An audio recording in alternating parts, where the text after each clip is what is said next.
Welcome back to our channel. ఈరోజు మన వీడియోలో మష్రూమ్ కర్రీ రెసిపీని ఎలా ప్రిపేర్ చేసుకోవాలో చూసేద్దాం. సో ఈ రెసిపీని చాలా సింపుల్గా, టేస్టీగా, క్విక్గా కూడా చేసేసుకోవచ్చు.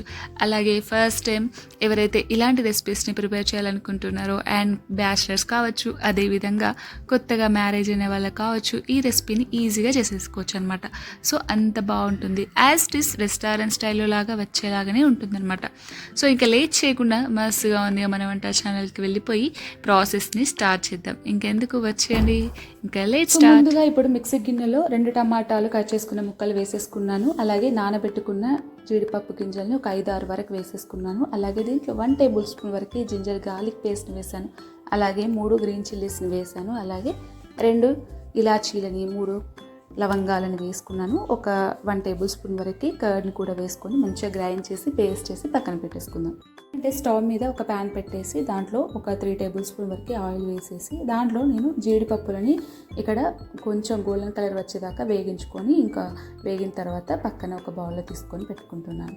సో ఇప్పుడు ఇదే ప్యాన్లో మళ్ళీ కొంచెం ఆయిల్ యాడ్ చేసి దీంట్లో మనం మష్రూమ్ ముక్కల్ని పీసెస్గా కట్ చేసుకుంటాం కదా, సో వాటిని కూడా దీంట్లో వేసుకుని మంచి గోల్డెన్ కలర్ వచ్చేదాకా వేగించుకొని వీటిని కూడా వేగిన తర్వాత ఒక బౌల్లో పక్కన పెట్టేసుకుందాం.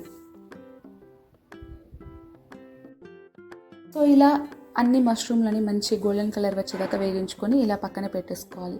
సో ఇప్పుడు స్టవ్ మీద ఒక ప్యాన్ పెట్టేసుకొని ప్యాన్లో కొంచెం 3 టేబుల్ స్పూన్ వరకు ఆయిల్ వేసేసి కొంచెం ఆయిల్ వేయక మనం అందులోకి 5-6 ఉల్లిపాయలని ముక్కలుగా చిన్న ముక్కలుగా కట్ చేసుకొని దాంట్లో వేసుకోవాలి. మంచి కలర్ వచ్చేదాకా వేగించుకోవాలన్నమాట. అంతలోపు నేను కొంచెం కరివేపాకు అలాగే 2 ఎండుమిర్చి కూడా వేసి మంచిగా ఉల్లిపాయలు ఇవన్నీ కొంచెం గోల్డెన్ కలర్ వచ్చేదాకా వేగించుకోవాలి. సో ఈ విధంగా ఉల్లిపాయలు వేగుతూ ఉన్న టైంలో మనము కొన్ని ఐటమ్స్ని యాడ్ చేసుకోవాలి. ఏంటంటే రుచికి సరిపడినంత సాల్ట్ వేసుకుందాము. నేను ఇక్కడ 1/2 టేబుల్ స్పూన్ వరకు వేసుకుంటున్నాను. అలాగే 1 టేబుల్ స్పూన్ వరకు పసుపుని వేస్తున్నాను. అలాగే 1 టేబుల్ స్పూన్ వరకు జీలకర్ర ధనియాల పౌడర్ని వేసుకుంటున్నాను. అలాగే 1 టేబుల్ స్పూన్ వరకు చికెన్ మసాలా పౌడర్ని వేస్తున్నాను. అలాగే 1 టేబుల్ స్పూన్ వరకు రెడ్ చిల్లీ పౌడర్ని వేసుకుంటున్నాను.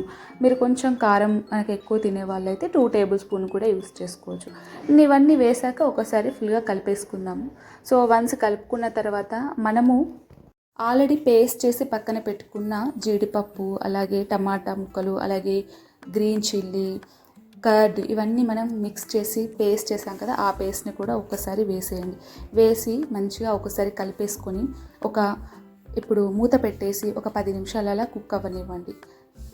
సో అలా కుక్ అవుతూ ఉన్న టైంలో మనకి ఒకసారి లిడ్ ఓపెన్ చేసి చూస్తే మనకి ఏంటంటే ఆయిల్ అనేది పైన ఫ్లోట్ అవుతూ ఉంటుంది అనమాట. సో ఆ టైంలో మనం మూత తీసేసి మనం ఏంటంటే ఇంకొకసారి ఫుల్గా కలిపేసుకొని మళ్ళీ మనం ఇప్పుడు ఏంటంటే ఇంకొన్ని ఐటమ్స్ని యాడ్ చేయాలి.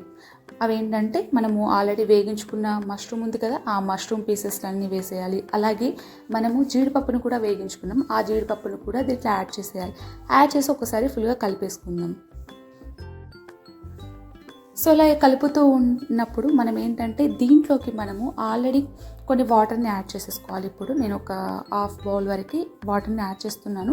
సో ఇదేంటంటే నేను ఆల్రెడీ పేస్ట్ చేశాను కదా, ఆ పేస్ట్ చేసిన మిక్సీ గిన్నెలో కొన్ని వాటర్ని యాడ్ చేసి మొత్తం మిక్స్ చేసి ఆ వాటర్ని దీంట్లో వేసుకుంటున్నాను అనమాట. సో అందుకే మనకి ఏంటంటే వాటర్ అన్ని వైట్గా ఉన్నాయి. బట్ మీరు వాటర్ కూడా వేసేసుకోవచ్చు. ఒక బౌల్ వరకు వేసుకోండి, నేను ఇక్కడ 1/2 బౌల్ వరకు వేసాను. సో ఇలా మూత పెట్టేసి ఒక 10 నిమిషాల పాటు అలా కుక్ అయితే సరిపోతుంది. మంచిగా సూపర్ టేస్టీగా మనకి మష్రూమ్ కాజు కర్రీ రెసిపీ అనేది వచ్చేస్తుంది అనమాట. సో చాలా టేస్టీగా ఉంటుంది. యాజ్ ఇట్ ఈస్ రెస్టారెంట్లో ఎలా చేస్తామో అదే విధంగా మనకు ఇంట్లో కూడా చేసుకోవచ్చు. చాలా సింపుల్ కదా. అండ్ అయిపోయిన తర్వాత వన్స్ మనం స్టవ్ ఆఫ్ చేసి ఈ విధంగా సర్వ్ చేసుకోవడమే. సో ఇదైతే చపాతీలోకి చాలా టేస్టీగా ఉంది. నేను చపాతీలో నంచుకొని తిన్నాను, చాలా బాగుంది. మీరు కూడా తప్పకుండా ఈ రెసిపీని ఈ వీకెండ్ మీరు ఇంట్లో తప్పకుండా ట్రై చేయండి. చాలా చాలా టేస్టీగా ఉంది, చాలా సింపుల్గా అండ్ ఎవరికైనా నచ్చుతుంది అనమాట. సో వన్స్ మీరు ఈ రెసిపీ చేసిన తర్వాత మీ ఫ్యామిలీ మెంబర్స్కి పెట్టి చూడండి, మీరు కంపల్సరీగా కాంప్లిమెంట్స్ అనేవి పొందుతారనమాట. అంత టేస్టీగా ఉంటుంది. సో ఇలాంటి రెసిపీస్ కోసం మీరు మస్తుగా ఉందిగా మన వంట ఛానల్ని సబ్స్క్రైబ్ చేయండి, షేర్ చేయండి, లైక్ చేయండి అండ్ బెల్ ఐకాన్ని తప్పకుండా ప్రెస్ చేయండి. అప్పుడు మీకు మస్తుగా ఉందిగా మన వంట ఛానల్లో ఏవేవైతే వంటలు చేస్తున్నామో ఆ వంటలన్నీ మీకు నోటిఫికేషన్స్ ద్వారా వచ్చేస్తాయి. సో ఈ రెసిపీని ఎంజాయ్ చేస్తారని ట్రై చేస్తే కమెంట్ సెక్షన్లో కమెంట్ చేయండి ఎలా ఉందో.